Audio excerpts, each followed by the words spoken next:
Permisi Budiman, sebenarnya ada loh teknologi ekonomis praktis yang mampu mengurangi risiko penularan virus dan bakteri yang penularannya melalui udara atau aerosol. Nama teknologi itu adalah Upper Room Ultraviolet atau disingkat Upper Room UV. Kita telah sering mendengar UV, namun Upper Room UV berbeda. Upper Room UV boleh diaktifkan walaupun terdapat manusia di dalam ruangan, sedangkan UV konvensional tidak boleh.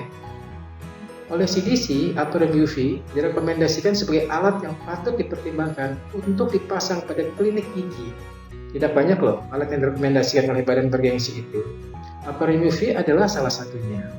Yuk, mari kita lihat apa sih Upper Room UV itu. Langsung kita lihat ya video salah satu jenis Upper Room UV yang kebetulan bermerek WIS. Secara prinsip, semua Upper Room sama saja. Ini bagian depannya unit, tempat keluarnya paparan UVC ke arah samping. Grill hitam ini berfungsi untuk mencegah paparan ke arah bawah atau ke atas. Ini adalah kelebihan utama Upper Room UV dibanding UV konvensional. Upper Room UV boleh dinyalakan walaupun terdapat manusia dalam ruang, sedangkan UV konvensional tidak boleh. UV konvensional hanya boleh dinyalakan saat tidak terdapat orang di dalam ruang. Mari kita lihat video yang membandingkan paparan UV konvensional dengan Upper Room. Mari kita lihat video yang membandingkan paparan UV konvensional dengan Upper Room UV. Paparan UV konvensional ke segala arah. Sebaliknya, paparan Upper Room UV hanya di atas saja. Bagian bawah tidak terpapar sehingga aman bagi manusia.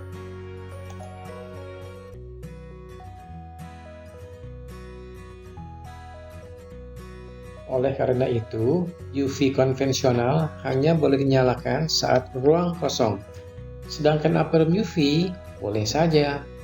Kelebihan inilah yang menyebabkan Upper Room UV unggul, karena bisa mulai menetralkan aerosol begitu terlepas ke udara dari penderita. Saat dia bernafas, berbicara, apalagi bersin atau batuk. Sekarang kita lihat yuk bagaimana Upper Room UV bekerja. Berbeda dari UV konvensional, Upper Room UV memfokuskan dan mengarahkan paparan sinar UV hanya ke samping saja. Upper Room unit harus selalu dipasang pada suatu ketinggian dari lantai, katakanlah sekitar 2,2 meter dari lantai. Paparan ini membentuk suatu ruang 3 dimensi di sampingnya. Untuk memudahkannya, kita sebut saja killing field, yaitu suatu ruang di mana paparan UV cukup kuat untuk membunuh atau menginaktifkan virus atau bakteri. Makanya disebut upper room, karena cara kerjanya memaparkan hanya bagian atas ruang, atau bahasa Inggrisnya upper room. Bagian bawah ruang, di mana terdapat manusia, bebas dari paparan UVC. Oleh karena itu, upper room di dalam suatu ruangan boleh diaktifkan walaupun di dalam ruang tersebut terdapat manusia. Coba deh kita perhatikan foto-foto penggunaan upper room, baik di dalam negeri maupun di luar negeri.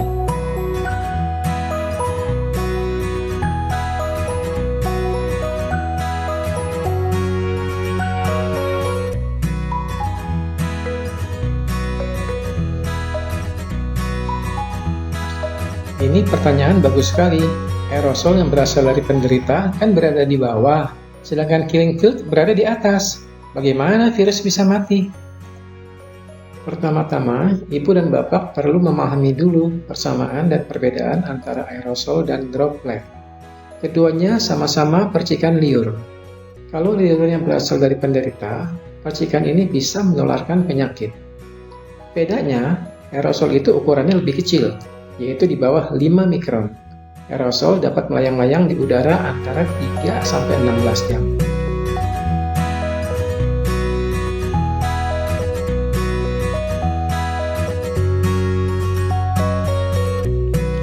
Kalau aerosol mengandung virus, maka aerosol tersebut menjadi infeksius. Virusnya dapat menulari orang yang sehat melalui pernapasan misalnya. Virus aerosol ini sulit dihindari secara tuntas, walaupun seseorang telah menggunakan respirator yang terbaik.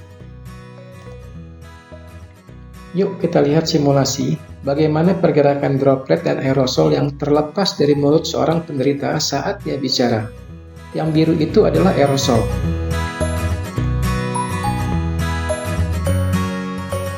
Ini bila penderita berbatuk.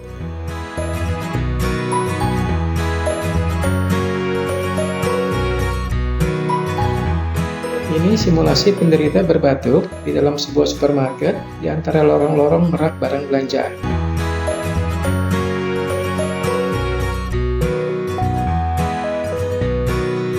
Mari kita lihat simulasi yang sangat menarik penyebaran aerosol di dalam suatu ruang tertutup. Aerosol berasal dari seorang penderita COVID-19 yang sedang berbicara. Terlihat aerosol memenuhi ruang, terutama di bagian atas. Sekarang, pintu dan jendela dibuka. Aerosol terlepas keluar ruangan. Jumlah aerosol di dalam ruang berkurang drastis, sehingga kemungkinan penularan juga akan jauh menurun.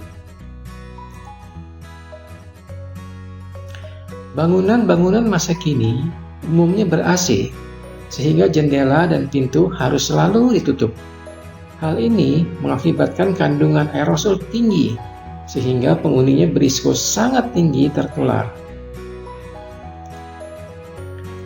Bila di dalam ruangan tersebut terdapat upper room UV, maka saat aerosol berada di atas, virus dan bakterinya akan terpapar oleh sinar UV, sehingga menjadi netral.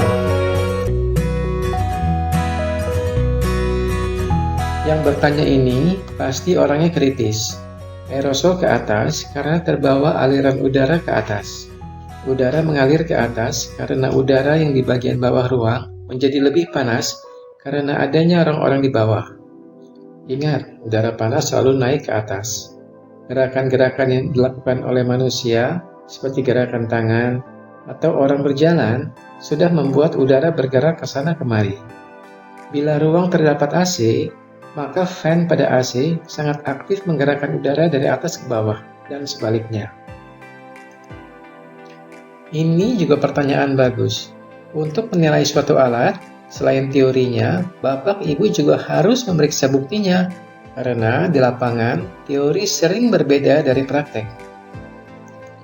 Untuk mendapat info yang baik, jangan mencarinya dari sesama awam, karena mereka juga awam.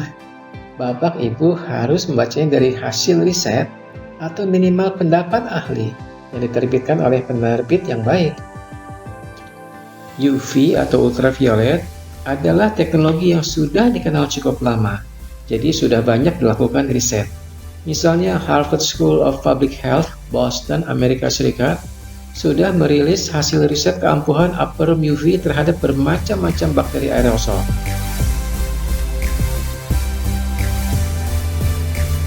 Clive B. Beck, seorang profesor, dan Eldad Avital, seorang dokter, keduanya dari Inggris, mengatakan 90% virus COVID-19 dapat teretradisir dalam kondisi tertentu.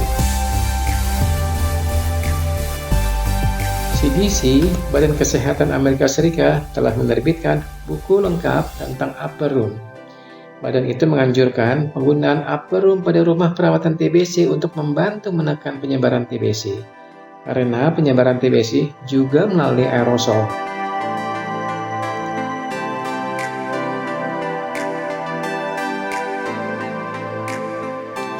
Lebih jauh lagi, CDC juga menganjurkan klinik gigi untuk mempertimbangkan penggunaan upper room untuk menekan penyebaran COVID-19. Karena peralatan klinik gigi seperti mesin bor high speed atau scaler menimbulkan aerosol.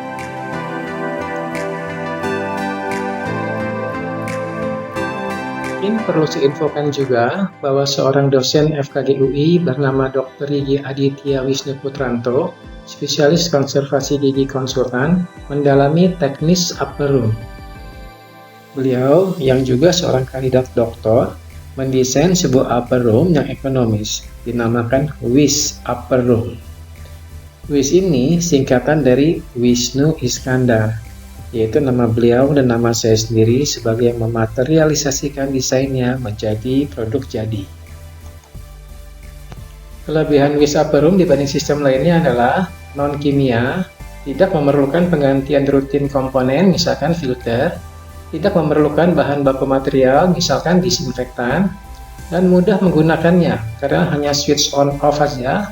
Dan yang terpenting adalah biaya operasionalnya sangat murah, yaitu 15.000 per bulan, itu pun kalau dinyalakan terus-menerus selama 1 bulan. Yuk kita lihat album foto Wish yang terpasang pada customer.